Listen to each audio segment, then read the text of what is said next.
చేద్దాం. మొదటి టాపిక్ ఈరోజు కేసీఆర్ విచారణ కమిషన్ ముందు హాజరయ్యారు.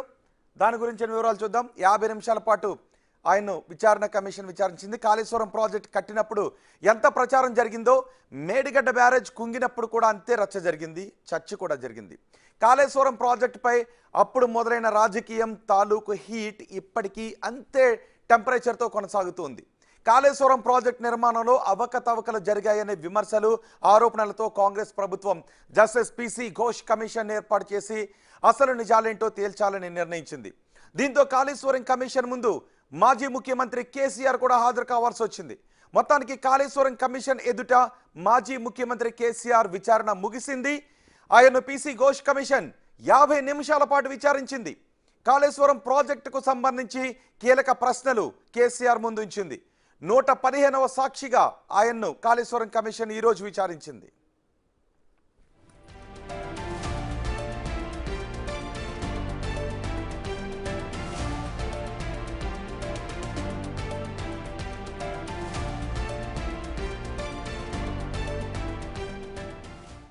విచారణలో కేసీఆర్ను కాళేశ్వరం కమిషన్ 18 ప్రశ్నలు అడిగింది.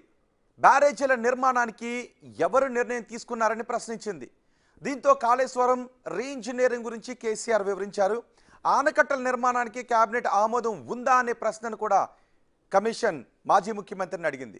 మంత్రివర్గం ప్రభుత్వం ఆమోదంతోనే బ్యారేజీల నిర్మాణం జరిగిందని కేసీఆర్ బదులిచ్చారు. వ్యాప్కో సిఫార్సుల ప్రకారమే నిర్మాణం జరిగిందని, అన్ని అనుమతులు తీసుకున్నామని తెలిపారు. కాళేశ్వరం ప్రాజెక్టుపై అన్ని అంశాలతో ఉన్న పుస్తకాన్ని పిసి ఘోష్ కమిషన్కు అందజేశారు కేసీఆర్.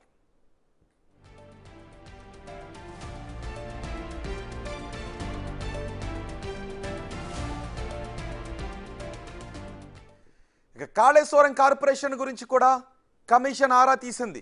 కొత్త రాష్ట్రంలో నిధులను దృష్టిలో ఉంచుకొని కార్పొరేషన్ ఏర్పాటు చేసినట్టుగా కేసీఆర్ చెప్పారు. ప్రాజెక్టు వేగంగా పూర్తి చేయడానికే ఈ నిర్ణయాన్ని తీసుకున్నామని వివరించారు కేసీఆర్. ఇక బ్యారేజీల్లో నీటి నిల్వ గురించి కేసీఆర్ను ప్రశ్నించారు జస్టిస్ పిసి ఘోష్.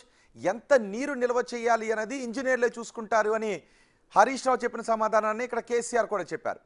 బ్యారేజీల నిర్మాణ స్థలం ఎంపిక, మార్పు టెక్నికల్ అంశాలన్నారు.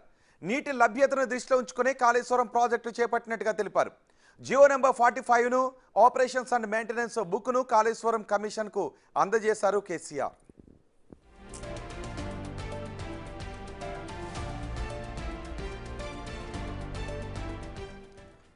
కాళేశ్వరం ప్రాజెక్ట్ నిర్మాణంలో భాగస్వాములైన ఎందరో అధికారులు, ఇంజనీర్లను జస్టిస్ పిసి ఘోష్ కమిషన్ విచారించింది. ఆఖరిగా కేసీఆర్ను కూడా విచారించింది. దీంతో కాళేశ్వరం కమిషన్ విచారణ ఓ కొలిక్కి వచ్చినట్లేనా, లేక ఇంకెవరినైనా విచారిస్తారా అన్నది ఇప్పుడు ఆసక్తికరంగా మారింది. అధికారులు, ఇంజనీర్లతో పాటు ప్రాజెక్ట్ నిర్మాణ సమయంలో ప్రభుత్వంలో కీలకంగా ఉన్న ఆర్థిక మంత్రి ఈటెల రాజేందర్, ఇరిగేషన్ శాఖ మంత్రి హరీష్ రావును కూడా కమిషన్ విచారించింది. ఇప్పుడు మాజీ ముఖ్యమంత్రి కేసీఆర్ విచారణ కూడా ముగియడంతో ఎప్పటి వరకు రిపోర్ట్ ఇస్తారు అన్నది ఇప్పుడు ఇంట్రెస్టింగ్గా మారింది. కమిషన్ రిపోర్ట్ ఇచ్చాక ఏం జరుగుతుందన్నది కూడా ఇప్పుడు ఆసక్తి కలిగిస్తోంది.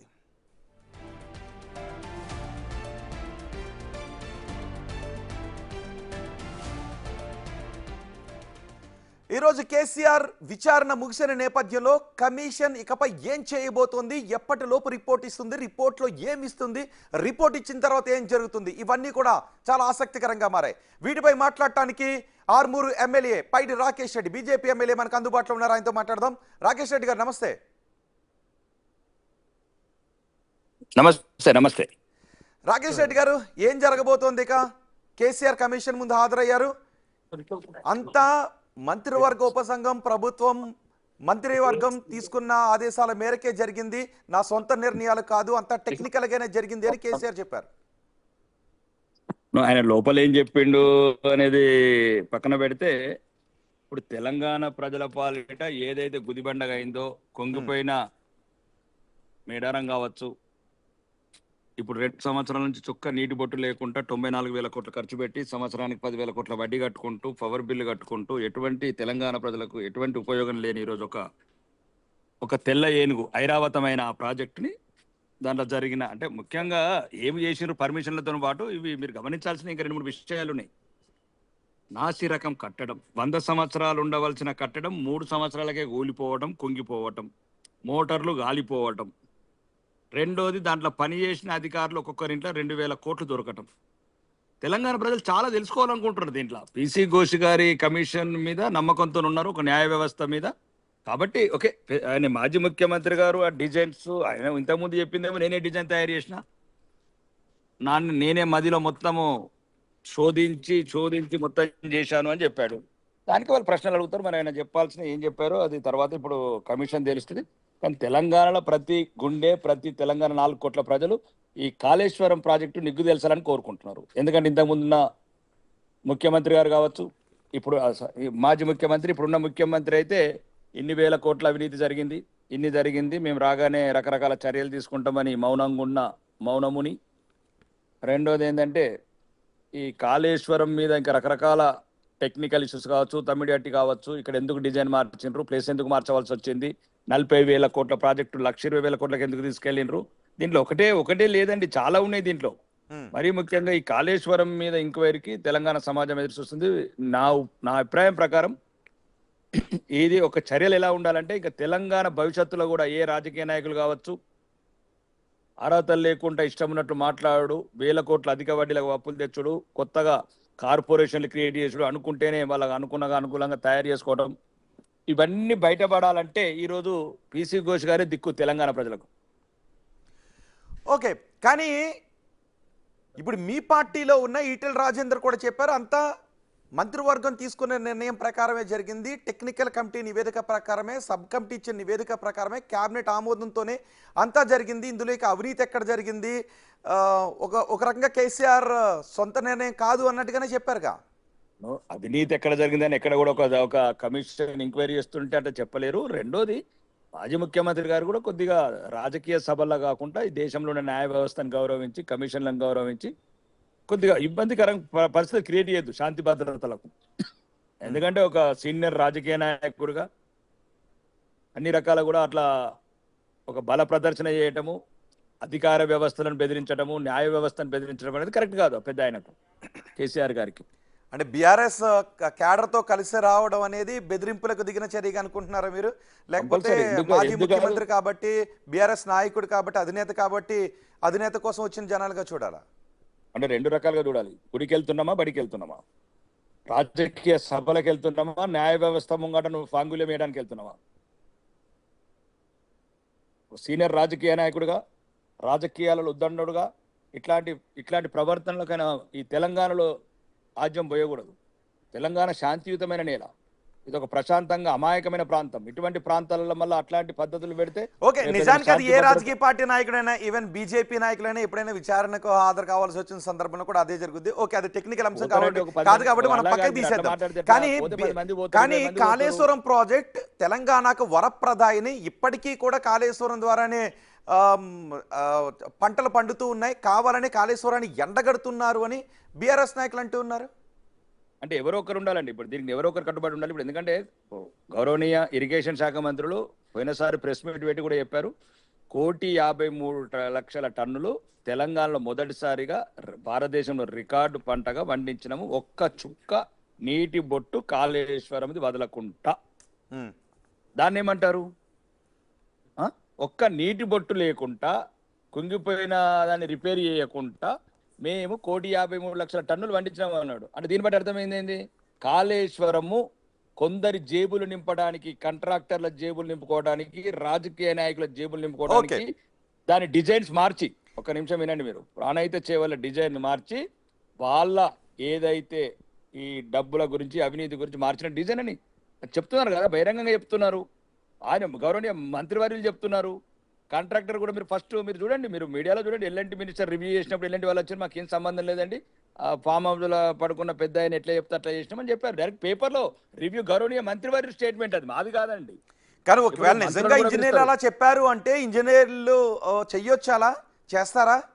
ఆయన ఒప్పుకున్నాడు కదా, కేసీఆర్ గారు ఒప్పుకున్నారు. ఎవరికి ఎంటిక మందం కూడా, మీరు కావాలంటే వీడియో పెడతాను, ఇప్పుడు వీడియో ఈ సమావేశంలో అందరికి ఒక వీడియో పెడతాను కేసీఆర్ గారిది. కల్లూరి శ్రీనివాసరెడ్డి ఉన్నారు, ఒకసారి ఆయనతో కూడా మనం మాట్లాడదాం. శ్రీనివాసరెడ్డి గారు, మీరు ఎలా చూస్తారు మొత్తం విచారణను అండ్ బీజేపీ నాయకులు చేస్తున్న ఆరోపణలు, రాకేష్ రెడ్డి చేస్తున్న ఆరోపణలను? న్యాచురల్లీ కాళేశ్వరం అనేది ఒక డిస్ప్యూట్ ప్రాజెక్ట్ అనేది తెలుసు. అది పొలిటికల్ కూడా అది కట్టిన రోజు నుంచే ఈ రోజు వరకు దాని మీద రకరకాల ఆరోపణలు, నిర్మాణ లోపాలు అనేది ఇప్పుడు బయటపడ్డది. కానీ దాని డిజైన్ మీదనే అప్పుడున్న ప్రతిపక్షాలు కూడా అభ్యంతరం చెప్పినాయి. స్వయంగా కేసీఆర్ గారే అసెంబ్లీలో ఒక ప్రజెంటేషన్ కూడా ఇచ్చిండ్రు. అదంతా మనం చూసినాం. బయట ప్రతిపక్షం ప్రజెంటేషన్ ఇచ్చింది. ఒక రకంగా దీనికి బాగా ఒక పొలిటికల్ ఇష్యూగా మారిన మాట వాస్తవం. రెండోది, ప్రతిపక్షాలు కూడా ఎన్నికల సమయంలో కాళేశ్వరం మాట చెప్పని సభ లేదు. అది కాంగ్రెస్ కావచ్చు, ఈవెన్ బీజేపీ కావచ్చు, ఈవెన్ ప్రధానమంత్రి నరేంద్ర మోడీ కూడా చెప్పిన విషయం మనకు తెలుసు. సో ఇప్పుడు దర్యాప్తు జరుగుతుంది, జ్యుడిషియరీ కమిషన్ దర్యాప్తు అని అంటున్నాం. వాస్తవమే. ఆల్రెడీ ఒక రిపోర్టు ప్రభుత్వానికి, రేవంత్ ప్రభుత్వానికి ఇచ్చేసింది కూడా కమిషన్. అండ్ 2 months మళ్ళా ఎక్స్టెండ్ చేసి 3 పొలిటీషియన్స్ కు నోటీసులు వచ్చినాయి. అయితే వీటి మీద ఇప్పుడు చెప్తున్న విషయాలు, ఇప్పుడు రాజేందర్ గాని, హరీష్ రావు గాని, కేసీఆర్ గాని అందరి సమాధానాలన్నీ సో ఒక్క నిమిషం శ్రీనివాస రెడ్డి గారు, ఏదో జరిగిందని మీరు అంటున్నారు సార్. ఫైనల్ గా మనం రాకేష్ రెడ్డి గారితో మనం ఒక వివరణ తీసుకుందాం. రాకేష్ రెడ్డి గారు, నెక్స్ట్ ఏం జరగబోతుందని అనుకుంటున్నారు? కేసీఆర్ విచారణ ముగిసింది కాబట్టి నెక్స్ట్ జరగబోయేది ఏంటి? ఏముంటదండి, తెలంగాణ ప్రజలు కోరుకుంటున్నారు మా భవిష్యత్ తరాల మీద అప్పు తెచ్చి వేలాది కోట్ల అప్పు తెచ్చి దుర్వినియోగపరిచిన ప్రభుత్వ అధినేతల మీద, కాంట్రాక్టర్ల మీద, ఇంజనీర్ల మీద, దీనిలో పాలు పంచుకున్న ప్రతి ఒక్కరి మీద కమిషన్ నిజ నిజాలను నిగ్గుదేల్చి వాళ్ళందరినీ తిహార్ జైలుకు పంపించాలి. వాళ్ళు కొల్లగొట్టిన డబ్బుని రికవరీ చేసి ఏదైతే అప్పు తెచ్చారో కాళేశ్వరం కార్పొరేషన్ పెట్టి అప్పును తీర్పాలని తెలంగాణ ప్రజలు కోరుకుంటున్నారు. ఏం కోరుకుంటామండి? వేలాది కోట్లు అవినీతి చేసిన తర్వాత మళ్ళీ అన్ని తూతూ మంత్రంగా ఎంక్వైరీ చేసి అందరూ బాగున్నది అనుకుంటే ఎట్లా? ఇప్పుడున్న ముఖ్యమంత్రి గారు కావచ్చు, లేకపోతే నేషనల్ సేఫ్టీ డ్యామ్ కావచ్చు, ఈరోజు కుంగిపోయిన అంటే రిపోర్ట్ ఎప్పటిలోపు వచ్చే అవకాశం ఉంటుంది అనుకుంటున్నారు? ఈటెల రాజేందర్ త్వరగా ఈ రిపోర్ట్ ను బయట పెట్టాలి అని డిమాండ్ చేస్తున్నారు. ఒక్కటండి, అది ప్రభుత్వం మీద ఆధారపడి ఉన్నది. ప్రభుత్వం కూడా గౌరవనీయ ముఖ్యమంత్రి గారు కూడా ఏదో రకంగా లోపాయి గారి ఒప్పందంగా మాట్లాడుతున్నాడు. మేమేంది, ఇక్కడున్న తెలంగాణ ప్రజలు కావచ్చు, ఇక్కడున్న ఇంటలెక్చువల్స్ కావచ్చు, దీన్ని సిబిఐ ఎంక్వైరీ ఇవ్వమంటే నేను ఇవ్వను. వాళ్ళ జుట్టు, కల్వకుంట్ల కుటుంబం వారి జుట్టు నా చేతిలోనే ఉండాలా, అయితేనే, లేకపోతే సెంట్రల్ పోతే నాకు వాళ్ళతోని బార్గెనింగ్ చేయరాదని గౌరవనీయ ముఖ్యమంత్రి అంటున్నారు ఢిల్లీలో చిట్చాట్లో. మేం కాదు. ఇప్పుడు ఎలా అయితే లిక్కర్ కేసులు తేల్చామో, ఎలా ఎవరైతే ముఖ్యమంత్రుల సుంటోలను లోపలేసామో, దీంట్లో కూడా బరాబర్ మంచి డైనామిక్ హలో మీరు అలా అన్వయించారా? నేను మీరు అలా కాదండి, దాన్ని ఎంక్వైరీ ఒక ఆనెస్ట్ డైనామిక్ ఆఫీసర్తో చేసి సిబిఐకి ఇస్తే బరాబర్ ఏ రకంగా అయితే కొల్లగొట్టారో డబ్బులు, నేను చెప్పట్లేదు. ఇప్పుడు రాష్ట్ర ప్రభుత్వ అధికారులు చెప్తున్నారు. ఏసీబీ యాంటీ కరప్షన్ బ్యూరో అక్కడ హరి రామానందాన్ని అరెస్ట్ చేసి, అంటే సుమారు 2,000 కోట్లు అవినీతి డబ్బు దొరికిందంటే ఒక ఇంజనీర్ దగ్గర 2,000 కోట్లు దొరికి తెలంగాణ ప్రజలు ముక్కున వేలేసుకుంటున్నారు. ఒక అధికారి 2,000 కోట్లు తింటే దీంట్లో ఉన్న ఉన్నత స్థాయి వ్యక్తులు, ముఖ్యమంత్రి కావచ్చు, అప్పుడున్న ముఖ్యమంత్రి, మంత్రులు, లేకపోతే హరీష్ రావు అనే పేరు మార్చుకొని కాళేశ్వరరావు లాంటి వాళ్ళు ఏ రకంగా ప్రజలు ఊహిస్తున్నారు. మేము కాదు, ప్రజలు మాకు ఫీడ్బ్యాక్ ఇస్తున్నారు. అన్న మీరు పొట్ల దీన్ని మీరు నిలదీయండి, దీని మీద నిజ నిజాలు బయటకు తీయండి. మా తెలంగాణ ప్రజల భవిష్యత్తు తాకట్టు పెట్టారు. ఒక్క ప్రాంతానికి అనుగుణంగా ఒక మెదక్ ఉమ్మడి జిల్లా వరకే ఏ రకంగా అయితే రంగనాయక సాగర్ కావచ్చు, మల్లన్న సాగర్ కావచ్చు, గుండ్లపోచమ్మ సాగర్ కావచ్చు, వాళ్ళు వేలాది ఎకరాలు భూములు కొనుక్కొని వాళ్ళ గురించి డిజైన్ చేసుకున్న ప్రాజెక్ట్ అనేది కాళేశ్వరం ప్రాజెక్ట్ కాదు, ఇది కల్వకుంట్ల ప్రాజెక్ట్ అని వాళ్ళు చెప్తున్నారు. తెలంగాణ ప్రజలు మాకు ఫీడ్బ్యాక్ ఇస్తున్నారు. దీన్ని నిలదీయండి, నిగ్గదీయండి. ఎటువంటి సమస్య మేము అదే చెప్తున్నాం. ఈ రోజు కూడా పిసి ఘోష్ గారి మీద సంపూర్ణ నమ్మకం ఉందండి. ఆయన ఒక గౌరవనీయ న్యాయమూర్తి గారు, న్యాయ వ్యవస్థ మీద సంపూర్ణ నమ్మకం ఉంది. ఆ నమ్మకం ఎవరైనా లేకపోతే బీఆర్ఎస్ శ్రేణులకు లేకపోవచ్చు, కానీ భారతీయ జనతా పార్టీకి ఆ కమిషన్ మీద సంపూర్ణ నమ్మకం ఉంది. ఒకవేళ కాంగ్రెస్ ప్రభుత్వం ఏదైనా లోపాయికారు ఒప్పందాలకు కాకుండా పిసి ఘోష్ గారి రిపోర్టు మొత్తం నిగ్గు తేల్చి వాళ్ళకి తగిన శిక్షలు వేస్తాను.